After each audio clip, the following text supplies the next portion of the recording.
Rohini ஜிடிட்ட 2 times வந்து கடன் வாங்கியிருக்கிற விஷயத்தை வந்து சத்யா மீனாட்ட வந்து சொல்லியிருக்காங்க. அதை மீனா வந்து என்ன பண்ணுறாங்கன்னா முத்துட்ட சொன்னனால முத்து ரோஹிணி பற்றி நெக்ஸ்ட் என்னென்ன இருக்குது அப்படின்ற உண்மையை வந்து ஃபைண்ட் அவுட் பண்ண போகிறாரு. ஒரு வழியாக நம்ம எக்ஸ்பெக்ட் பண்ண மாதிரி இந்த சீரியலில் வந்து டர்னிங் பாயிண்ட் வந்துடுச்சு. என்னெல்லாம் இன்ட்ரெஸ்டிங்கான விஷயம் நடக்க போகுது அப்படின்றத நம்ம பார்க்கலாம். அரேபியன் அணி சேனலில் போடுற வீடியோவை நீங்கள் இப்போ தான் ஃபஸ்ட் டைம் பார்க்குறீங்கன்னா சேனலுக்கு சப்ஸ்கிரைப் பண்ணி சப்போர்ட் பண்ணுங்கள். என்னதான் ஜிடிட்ட பணம் வாங்கின விஷயம் வந்து தெரிஞ்ச வீட்டில் மாட்டினாலுமே ரோஹிணி வந்து அதுலேருந்து எஸ்கேப் ஆகிடுவாங்க அப்படின்னு தான் நம்ம எல்லாருமே வந்து நினச்சிட்டு இருந்தோம். ஆனால் ரோஹிணி பற்றி உண்மையை வந்து தெரிஞ்சதுமே இப்போ விஜய் வந்து என்ன பண்ணுறாங்கன்னு பார்த்தீங்கன்னா அவங்களோட மொத்த கோவத்தையும் ரோஹிணிகிட்ட வந்து காமிச்சிட்டு இருக்காங்க.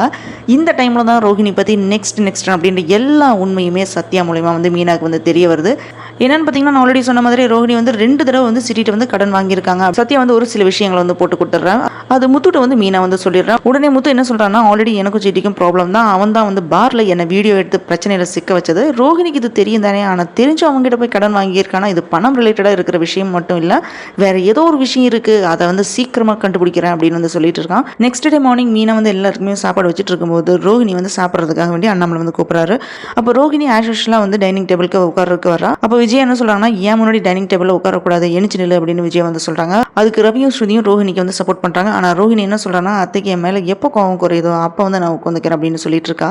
அந்த டைம் பார்த்து மனோஜ் என்ன சொல்கிறான்னா இந்த வீட்டில் இவங்க 2 பேரால தான் நிம்மதி இல்லாமல் போயிடுச்சு அப்படின்னு முத்துவும் மீனாவும் ஜாடையாக வந்து சொல்லிட்டு இருக்கான். முத்துவும் மீனாவும் செம்மையாக வந்து பதிலடி கொடுக்குறாங்க. ரோஹிணி என்ன பண்ணுறான்னா அண்ணாமலைட்ட உங்கள் பையனோட நல்லதுக்காக வேண்டியதான் நான் இப்படி செஞ்சேன், என்னை மன்னிச்சிடுங்க அப்படின்னு வந்து சொல்கிறான். அந்த பணத்தை வீட்டில் வந்து கொடுத்துருந்தா முத்து வந்து எனக்கு சேர வேண்டிய பணத்தை கொடுங்க அப்படின்னு பிரித்து கேட்டிருப்பாரு. ஆனால் மனோஜ் இருந்த நிலைமையில வந்து பணத்தை பிரிக்க முடியாத வந்து சூழ்நிலை, அப்படி இருந்தனால தான் அது வந்து நான் பிஸ்னஸில் போட்டுட்டேன் அப்படின்னு வந்து சொல்கிறான். அதுக்கு அண்ணாமலை என்ன சொல்கிறான்னு பார்த்தீங்கன்னா மனோஜ் தான் எப்பவுமே தப்பு பண்ணிட்டு இருப்பான், நீ தான் அவனை வந்து திருத்துவே அப்படின்னு நினச்சேன், ஆனால் நீயும் அதே மாதிரி பண்ணிட்டேன், நீ அந்த பணத்தை பற்றி வீட்டில் வந்து சொல்லியிருக்கணும், இப்படி மொத்தமாக வந்து மறைச்சிருக்க கூடாது அப்படின்னு சொல்லிட்டு அங்கிருந்து போயிடுறாரு. ரோஹிணி என்ன பண்ணுறான்னா பார்வதி வீட்டுக்கு அங்கே போகிறா. அங்கே போனால் பார்வதி வந்து ரோஹிணி வந்து சாப்பிடாதனால சாப்பிட வந்து சொல்கிறா. எவ்வளவோ ட்ரை பண்ணி சாப்பிட வைக்கிறா, ஆனால் ரோஹிணி வேண்டாம் அப்படின்னு சொல்லி சாப்பிடாம இருந்துடுறா. ரோஹிணி வந்து ப்ராப்ளமில் இருக்கிறத பார்த்து பார்வதி வந்து அலறாங்க. உனக்காக நான் விஜயாட்ட வந்து பேசுகிறேன், அவளோட கோவத்தை வந்து கம்மி பண்ண வைக்கிறேன் அப்படின்னு வந்து சொல்லி சமாதானப்படுத்துகிறா ரோஹிணியை.